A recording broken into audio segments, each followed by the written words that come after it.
자, 오늘 같이 은혜 받으실 말씀은 누가복음 22장입니다. 이제 22장이 왔습니다. 22장 1절에서 13절.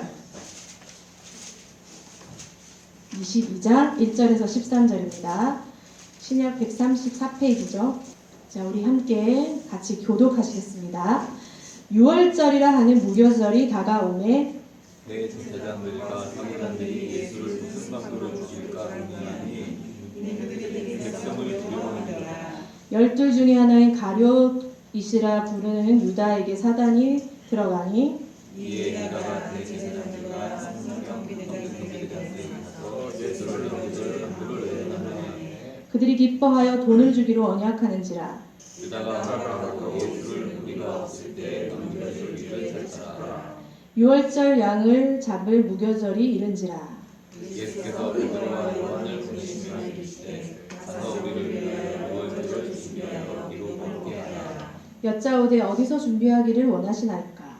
이르시되 보라 너희가 성내로 들어가면 무한 노래를 들을 가서 만나리니 그가 들어가는 집으로 따라들어서 그 집 주인에게 이르되 선생님이 내게 하는 말씀이 내가 내 제자들과 함께 6월절을 먹을 객실이 어디 있느냐 하시더라 하라. 그리하여 그가 자기를 말하는 큰 다락방을 보이시니 거기서 준비하라 하시니 같이요. 그들이 나가 그 하신 말씀대로 만나 6월절을 준비한다. 아멘. 자, 오늘의 본문을 보시면 1절부터 13절인데요. 여기를 두 부분으로 나누고자 합니다. 어디 부분까지 나누면 좋겠어요? 여러분이 보시기에 6절까지 나누면 참 좋겠죠. 자, 어떻게 나누었는지 저랑 같은 것 같은데 1절과 7절에 보니까 6월절이라고 반복되는 문구가 나오죠. 6월절이 어떠어떠하다. 1절은 6월절이라는 무교절이 다가오매 7절은 6월절 양잡을 무교절이 이르렀다. 이렇게 하고 나서 이 구성을 이렇게 두 가지로 나눠보면은 1절 이후에 쓴 6절까지의 말과 8절부터 13절까지 내용들이 좀 차이가 있습니다. 그리고 누가가 의도적으로 이 한 번만 적어도 될 것을 두 번씩 적어서 이렇게 분리를 시켰어요. 분리를 시켰는데 이렇게 분리를 시키고 기록할 때는 누가가 이렇게 분리를 하면서 하고자 하는 말이 숨어 있는 거죠. 이 본문 안에. 여기 보시면 등장인물도 다르게 배치가 되는데 1절부터 6절까지는 등장인물이 누가 나오냐면 대제사장, 그 다음에 서기관들, 그 다음에 가룟 유다가 나오죠. 그리고 7절부터 13절은 누가 나옵니까? 예수님과 예수님의 제자들이 나오잖아요. 그리고 6월절을 같이 준비할 수 있는 사람들이 나와요. 근데 복음서에 보면 6월절이 되게 많이 등장을 하는데 항상 예수님이 이 기간에 맞춰서 6월절에 예루살렘으로 올라가셔서 일을 하셨어요. 성전을 정결하게 하는 사건도 그 기간에 올라가셔서 하셨거든요. 근데 마태복음, 마가복음, 누가복음에는 6월절에 예수님이 한 번만 올라가세요. 근데 요한복음에 보면은 3번 왔다 갔다 하시면서 6월절 때 이렇게 올라갔다서 사역을 하시는 기록이 나와 있어요. 예수님의 공생애가 몇 년이죠? 3년이잖아요. 3년이기 때문에 원래 3번이 맞지만 마태, 마가, 누가는 마지막 십자가 돌아가시기 직전에 있는 6월절 거기만 강조하고 그것만 기록하고 있어요. 근데 요한은 그것뿐만 아니라 이 3번을 다 기록을 하고 있어요. 어쨌든 이 마지막 해 6월절에 대해서는 되게 중요하기 때문에 이쪽에 비중을 두고 모든 사복음서가 다 이 기록을 하고 있다는 거예요. 왜 6월절이 중요하냐면 이 6월절은 예수님의 십자가 사건하고 되게 연관이 많은 거예요. 그러면 예수님도 6월절을 되게 제자들과 함께 지키고 싶어 했겠죠. 그래서 오늘 본문의 22장 15절을 보시면 내가 고난을 받기 전에 너희와 함께 이 6월절 먹기를 원하였다. 굉장히 원했다고 예수님이 말씀하시는 거예요. 그럼 먼저 우리가 6월절에 어떤 절기인지를 먼저 살펴봐야 되겠죠. 여러분들 잘 아시다시피 6월절은 출애굽기에 나오는 절입니다. 이스라엘 백성들이 430년 동안 어디에 있었어요? 애굽에 있으면서 종살이를 하면서 하나님께 부르짖어서 하나님께서 이스라엘 백성들을 출애굽 시켜주시는 날이 그날이잖아요. 그때 10가지 재앙을 일으키시고 마지막 재앙이 장자의 죽음의 재앙인데 장자라는 것은 그 각 가정을 대표하는 거잖아요. 모든 사람이 사실은 죽어야 하는데 불구하고 어린 양을 잡아서 문설주와 임방에 바른 그 집은 하나님께서 죽음을 패스오버, 피하게 하시겠다 하여서 이스라엘 백성들이 모두 문설주와 임방에 어린 양을 한 마리 잡아서 발랐죠. 바르고 나서 죽음의 천사가 그 집을 넘어가는 사건이 바로 유월절이에요. 한마디로 말하면 유월절은 어린 양의 피로 말미암아 구원의 날인 거죠. 그래서 예수님께서 이 신약에 오면 수많은 선지자가 이 어린 양이 누가 될 것이다, 어린 양이 올 것이다, 어린 양이 우리를 구원할 것이다 해서 예언을 했던 부분이 예수님이 오셔서 이 유월절을 완전하게 성취하시는 그 날이 되는 겁니다. 예수님께서 유월절 어린 양이 대신 되셔서 십자가에서 피를 흘리시고 그 피로 말미암아 우리가 원래 애굽의 종되었잖아요. 그런 것처럼 죄의 종, 사망의 종이었던 우리가 해방이 되어서 구원이 되는 거죠. 이게 구원의 날인 거죠. 영적 유월절이 이 구원의 날인 거예요. 예수님이 살아계실 때는 사실 십자가 사건이나 부활이 아직 일어나지 않았기 때문에 예수님도 유대인이기 때문에 유월절을 지키셨어요. 그래서 이스라엘 제자들과 함께 유월절을 지키셔서 이날 예수님께서 뭐 하시냐면 자신의 살과 자신의 피를 준다고 하면서 떡과 포도주를 제자들에게 주는 사건을 말합니다. 그러면서 새 언약에 관해서 얘기하시는데 이 신약에서 새자가 붙으면 거의 성령과 관련된 거예요. 그러니까 새 언약이 뭐냐면 하나님께서 원래 언약을 주셨잖아요. 구약에 언약을 주셨는데 이제 신약에 오면서 예수님이 십자가로 말미암아 돌아가시고 부활하심으로 인해서 우리에게 누가 오시나요? 성령이 오셔서 성령이 우리를 다스리고 우리를 인도하고 우리와 함께 하신 그것을 새 언약이라고 하는 거예요. 이제 성령이 인도하시는 대로 우리가 사는 거죠. 그래서 예수님의 구속사역을 기념하고 이 성만찬은 그리고 주님과 연합하고 그리고 우리 공동체에 같이 성만찬을 하기 때문에 공동체가 예수 그리스도 안에서 성령 안에서 하나됨을 묵상하고 그리고 주님이 우리 공동체에게 주신 사명을 생각하면서 같이 성만찬을 하는 거예요. 초대교회 때는요 매주일마다 예배 때마다 성만찬을 했어요. 6월절 대신 성만찬을 지키는 것이 아니라 예수님의 그 십자가 사건과 부활하심을 통하여서 우리에게 영적인 그런 의미가 있기 때문에 성만찬을 하는 거예요. 근데 이제 우리가 요 앞에 있는 하나님의 교회는 성만찬을 6월절에 하거든요. 6월절에 지켜야 되는데 그날은 꼭 성만찬을 해야 너희가 하늘나라 갈 수 있다, 구원을 받을 수 있다 주장하기 때문에 여러분이 헷갈리시지 말고 혹시나 그 사람들 만나면 성만찬 그날 하는 거 아니다 이렇게 얘기를 해주실 수 있어야 돼요. 자, 다시 말해보세요. 옆에 사람하고.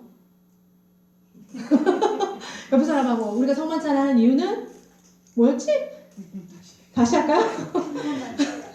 예수님의 구속사역을 기념하고 그리고 주님과 우리가 연합됐잖아요. 연합한다는 게 예수님의 살과 피를 먹는 거니까 연합하고 그리고 그리스도 예수 안에서 우리가 한 공동체로 불러주셨으니까 이 공동체가 사실은 이게 우리 이런 떡이 아니고 이런 과자 같은 거 먹잖아요. 근데 이게 원래 한 덩이로 해서 뜯어 먹는 거예요. 그러니까 예수님의 혹시나 살을 같이 이렇게 뜯어 먹는 거예요, 사실은. 그래서 우리가 그 뜯어 먹었을 때 하나가 된다. 그래서 공동체 안에서 하나가 되는 것들. 그리고 공동체 안에서 하나가 되면 뭐합니까?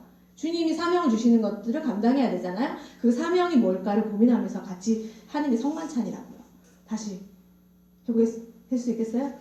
길잖아요. 그걸 나중에 이제 녹음해서 들으시고. 하여튼 이렇게 성찬을 하는데 제가 이렇게 6월절을 장황하게 설명한 이유는 오늘 본문의 1절부터 또 6, 7절에 6월절이 다가와서 6월절에 어떤 일이 일어나기 때문에 계속 6월절을 강조하게 있기 때문에 제가 6월절을 얘기한 거예요. 이 6월절이 다가왔다는 의미는 뭐냐면 예수님께서 십자가에 달려 돌아가신 날이 얼마 되지 않았다는 얘기예요.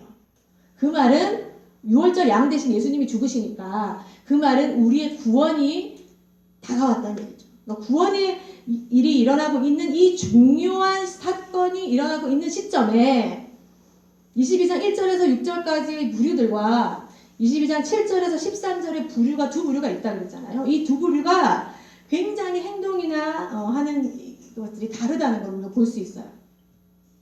네, 제가 여러분에게 이걸 좀 확실히 알려주고 싶어서 헬라어로 원문을 보면 동사의 시제가 나오는데 이 시제를 보면 더 확연하게 구분이 됩니다. 자, 보세요. 동사를 보면 1절에서 6절에 같은 동사가 있는데 한글에는 표가 안 나요. 한글에는 표가 안 나는데 헬라어로 보면 어디가 같냐면 2절에 궁리하니 그 부분 있죠. 그 단어가 6절에 찾더라, 기회를 찾더라 할 때 찾더라랑 단어가 같은 단어예요. 근데 단어만 같은 게 아니라 얘가 시제가 같아요. 그러니까 결국 이 궁리하는 것도 사실은 찾는 거예요. 어떻게 할까? 예수님을 무슨 방도로 죽일까? 계속 찾아보고 궁리하는 거죠. 그리고 7절에서 13절을 보면은 여러분 8절에 보면 준비하여, 9절에도 준비하기를, 또 12절에 준비하라, 13절에 준비하니라, 이런 단어가 있잖아요. 한국말은 다 같이 번역을 해놨는데 헬라어도 다 같은 단어예요. 다 준비하다라는 단어를 쓰고 있고 과거 시제로 쓰고 있어요. 그러니까 앞부분에는 미완료 시제고 뒤에는 과거 시제인데, 제가 왜 이렇게 헬라어를 얘기를 하냐면 과거 시제로 계속 쓰다가 갑자기 현재나 미완료 시제를 딱 단어를 쓰고 또 과거 시제로 딱 쓸 때는 이 과거 시제 말고 다른 시제를 썼던 거는 굉장히 강조하고 싶은 단어를 그렇게 쓰는 거예요. 헬라어는 시제가 시간만을 나타내기도 하지만 시간만을 나타내지 않기도 해요. 그러니까 시간을 나타낼 수도 있지만 아닐 수도 있다고요. 지금은 시간을 나타내는 것 동시에 어떤 단어를 강조하고 싶은데, 궁리한다는 이 단어와 기회를 찾는다는 이 단어를 이렇게 보면 입체적으로 얘가 이렇게 튀어나와 있는 거예요. 이 22장 이렇게 훑어보면. 그래서 이 단어를 통해서 우리에게 뭔가를 이 누가가 알려주고 싶은 거예요. 그리고 이 미완료 시대를 쓴 이유는 뭐냐면, 다른 건 다 과거 시대인데 준비를 예수님은 계속 하시는 거예요. 예수님도 준비하시고 제자들도 유월절을 준비하는데, 여기 제사장들과 서기관들과 그리고 유다는 계속해서 궁리하고 예수님이 준비하는 그 기간 동안 예수님을 죽이기 위한 기회를 계속 연구하고 찾는 거예요. 그런 뉘앙스를 조금 아시고 보면 얘들이 뭐 하고 있나 이렇게 좀 궁금한 생각이 드실 수 있단 말이죠. 우리가 있잖아요. 이렇게 계속 궁리를 하는 이런 것들을 어떻게 하냐면, 어떤 거를 예를 들 수 있냐면, 제가 아시는 어떤 집사님이 부동산 투자에 굉장히 이제 꽂혀버린 거예요. 한 번 부동산 투자를 했는데 굉장한 이익을 얻으셨어요. 그리고 나서 두 번째도 했는데 굉장한 차익을 얻으셨어요. 그리고 나서 저한테 그러시는 거예요. 자기는 부동산에 소질이 있는 것 같다. 그래서 부동산 투자를 하기 위해서 다음에 또 이렇게 투자를 하셨어요. 근데 하고 나서부터는 기도를 해도 이 부동산 기도가 나오고요. 기도하다가 갑자기 인터넷에 열어보는 거죠. 오늘의 시세 뭐 이런 거 있잖아요. 그리고 계속 이것만 마음속에서 묵상이 돼서 떠나지를 않는 거예요. 그게 바로 뭐냐면 이 궁리하고 찾는 거예요. 떠나지 않고 계속 머릿속에 생각이 멈추지를 않고 하는 거예요. 악한 생각이 가룟 유다 가운데서 계속 궁리하고 찾고 그렇게 하고 있는 거를 말하는 거예요. 우리가 이 영적 전쟁이란 것은 우리 생각 가운데 펼쳐지는 것들을 말하는 거예요. 우리 생각 가운데 부정적인 생각이 한번 쫙 들어오잖아요. 그러면 이것에 꼬리를 물고 계속 연쇄고리를 물면서 이걸 끊어지기 전에는 계속 그 생각 가운데 우리가 함몰되어 있어요. 이 함몰되어 있을 때 영적 전쟁이 사실은 내 안에서 일어나고 있는데 이거를 우리가 캐치를 하지 못하는 거예요. 그래서 믿음의 사람들과 교제를 하다 보면 내가 왜 이런 어리석은 생각을 하고 있었을까? 이거 그렇게 중요한 것도 아닌데 내가 왜 여기 이렇게 함몰되어 있을까를 발견을 하게 돼요. 그래서 우리가 계속 하나님과 가까운 사람들과 영적 교제를 하고 어두운 사람들보다 밝은 사람들과 교제를 하면서 내 안에 혹여나 부정적이고 어두워서 영적인 그 이상한 고리들을 엮고 있는 것들을 다 잘라내야 되는 거죠. 근데 이 가룟 유다는 그것을 하지 못했던 거예요. 자, 보세요. 아무튼 예수님과 제자들이 유월절 만찬을 준비하고 있을 때 가룟 유다는 굉장히 예수님을 죽일 생각을 그냥 생각을 한 것이 아니라 찾고 있었다고요. 몰두하면서 계속 고민하고 있었다는 거예요. 자, 우리가 한 번 더 1절에서 6절까지 이 긴박한 상황을 한번 봅시다. 자, 2절을 보세요. 2절을 보면 대제사장들과 서기관들이 예수를 무슨 방도로 죽일까 궁리를 합니다. 근데 제사장들이 백성을 두려워하여서 죽이지를 못해요. 근데 3절에 보면 갑자기 누가 나오냐면 가룟 유다가 나타납니다. 근데 3절 앞에 숨어있는 단어가 있는데요. 그러나라는 단어가 숨어있거든요. 다시 말하면 어떤 거냐면 대제사장들과 서기관들이 예수님을 죽일 방도를 고민을 하는데 아무리 찾고 찾아도 백성들이 두려워서 고민을 해도 방법이 없는 거죠. 그러나 12 중에 그런데 이렇게 해석할 수 있겠죠. 12 중에 한 명인 가룟 유다가 사단이 들어가 버린 거예요.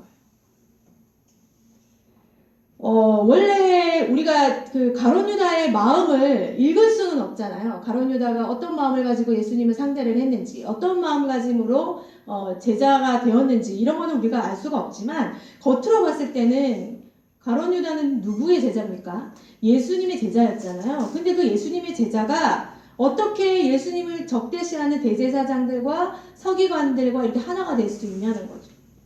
그 원인은 바로 우리 3절에 있는 사탄이 유다에게 들어갔기 때문이에요. 여기서 들어간다는 건요, 실질적으로 들어가는 거예요. 방에 들어가고, 그 다음에 어디에 들어가죠? 교회에 들어가고, 들어가는 거예요, 진짜로. 그래서 누가복음 8장에 우리 뭐가 나오냐면 군대 귀신이 나와요. 군대 귀신이 나와서 예수님이 네 이름이 뭐냐? 물어보는 장면이 있어요. 그런데 성경이 이 장면을 뭐라고 얘기를 하냐면 이는 많은 귀신이 들렸음이라 그렇게 얘기를 하거든요. 이 들렸다는 게요, 미쳤다는 의미가 아니고요, 들어갔다는 의미예요. 많은 귀신이 들어갔기 때문에 얘를 군대라고 부르는 거죠.